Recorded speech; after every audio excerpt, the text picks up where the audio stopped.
Hello everybody, this is Tim here again, here to another James Bond review, here to review for the film Moonraker, and I've often heard from fans that this is the worst of the films, and I just want to say, wow man, wow. I knew that this was a ripoff of Star Wars. I'm gonna make this short and sweet. I knew this was gonna be a ripoff of Star Wars by the end. You get Jaws back. He doesn't really feel like he needs to be there though, but he is cool in the movie. And he is one of the highlights of the film until they introduce like him having a love interest. The chick is like really hot with an amazing rack, but she just the scenes where they show of them falling in love with like them running towards each other like you see in comedy movies, and it's playing like this really sappy music. Except this film wants us to take it seriously. It's just so bad, so bad. It almost feels like a live action Warner Brothers cartoon James Bond film at times, honestly. As far as this film goes, I mean, Roger Moore once again is back as Bond, and he's fine. He's his usual Roger Moore self. Although it feels like they give him way too many friggin' one-liners this time. It feels like he's got like twice or four or five times as much one-liners as he had in the other films.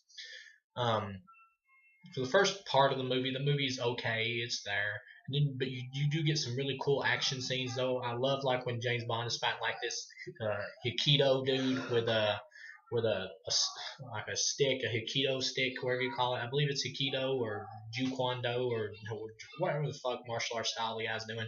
But he's got like a stick though. I don't know why. Those are just like used for training, I believe, and they're actually supposed to use a sword when they're in battle.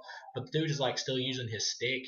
So it's like, what's he gonna do with the stick when he's fighting James Bond? Just like whacking to death with it. I'm like, what? But the fight is actually good fight. I like the action.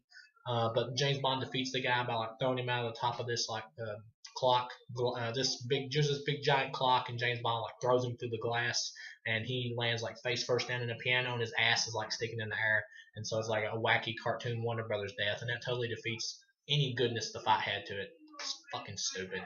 Um, but the fight is good. Then you get other stupid shit where James Bond is like dressed up as like fucking Clint Eastwood, and he like opens up this door and there's monks in there practicing karate, and I'm like, whoa.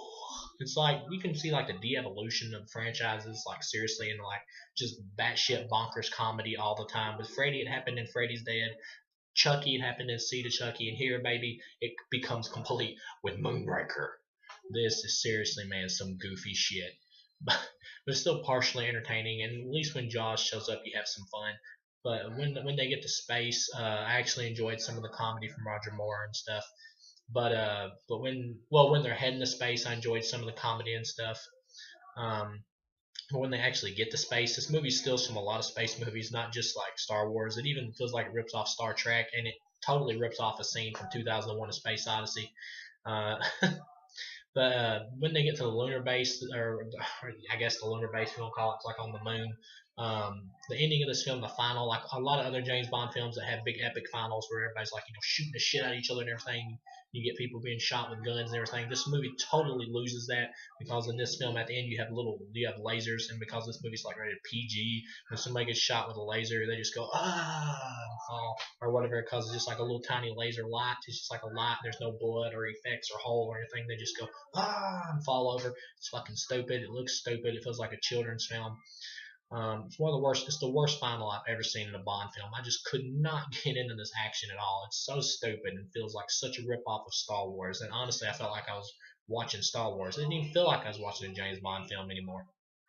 Um, Roger Moore, he's back as Bond. He's fine, but in like when it's dark lighting, he looks fine. But when it's like real light lighting and everything, you see his face really good. He looks way too old to be Bond. He looks like somebody's grandfather, honestly.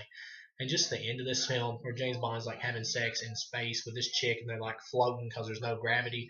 And you get this scene where like James Bond's superiors watch him on camera, and they look and they go, and they see him having sex, and like the guy who's in charge, he goes 007, and it's like wah wah wah, because he catches Bond having sex on the monitor. So his immediate reaction is like 007.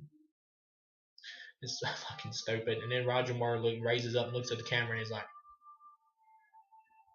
smiling like honest to God, this was like a comedy. This should have been a comedy. If this would have been a comedy and wouldn't have took itself so seriously, I would have loved it. The problem is that this is a really campy, stupid idea for a Bond film, and it's extremely campy when it's on Earth and everything like that. It's more of a traditional Bond film, but still has the really stupid ass campy shit going on there that interrupts it, but it's still closer to what a Bond film is or should be.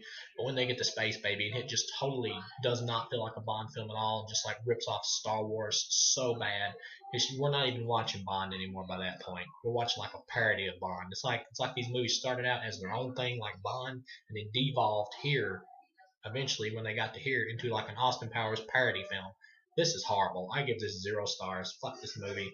I'll see you guys again with whatever comes next.